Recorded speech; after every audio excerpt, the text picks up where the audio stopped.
Welcome to Hotline TV. I'm Josh Kraushar. And I'm Reed Wilson. Yesterday, the Hotline released our first governor's race rankings of the year.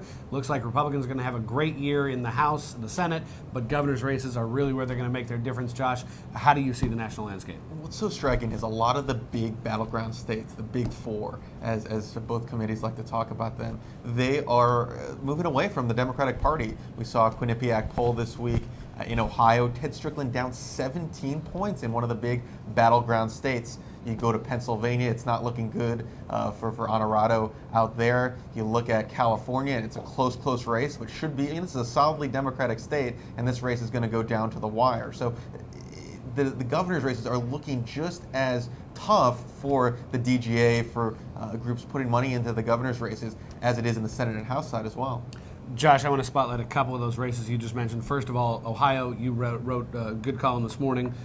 Take a look at it on Hotline On Call on really what Ohio means for 2012. But I think it really says something that Governor Ted Strickland is having so many problems winning his re-election race. He trails by a wide margin to former Congressman John Kasich, even though Democrats have pretty good arguments against Kasich across the board, and Strickland really hasn't done anything to deserve to be fired. The bottom line, though, is that Ohio has been hit harder than just about anywhere else because of the bad economy, aside from, say, Michigan, another state where Democrats are likely to lose the governor's race.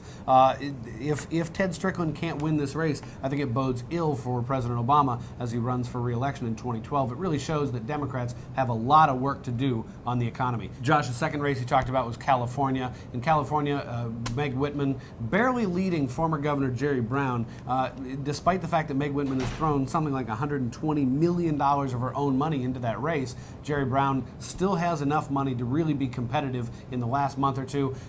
This is going to tell us, I think, a lot about the state of the Republican Party. That the majority of California's electorate is non-white. If they are able to win this governor's race, even in a positive Republican year, in a majority non-white electorate, I think that speaks well for the party in the future. But the fact that Jerry Brown is keeping it close, I think, really talks to the way the Republican brand is seen by minority candidates. And Reed, one thing that all the governor's races we've talked about have in common, the unemployment rate in those states is very, very high. We just saw new unemployment rates for each state come out. California, it's above 10%. Ohio, it's above 10%.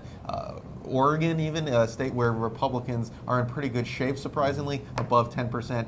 It's the economy, stupid. It goes back to the economy, and the states where Democratic governors are presiding over high unemployment, it's very, very tough for them to win. One interesting point that the Democrats are trying to make is really that candidates on the Republican side are too extreme. They make an interesting point in a couple of states. One place I'd point out, though, in Alabama, Robert Bentley, widely seen as the most conservative candidate in the Republican field, he is very likely to be elected come November because of the Democrats' national problems.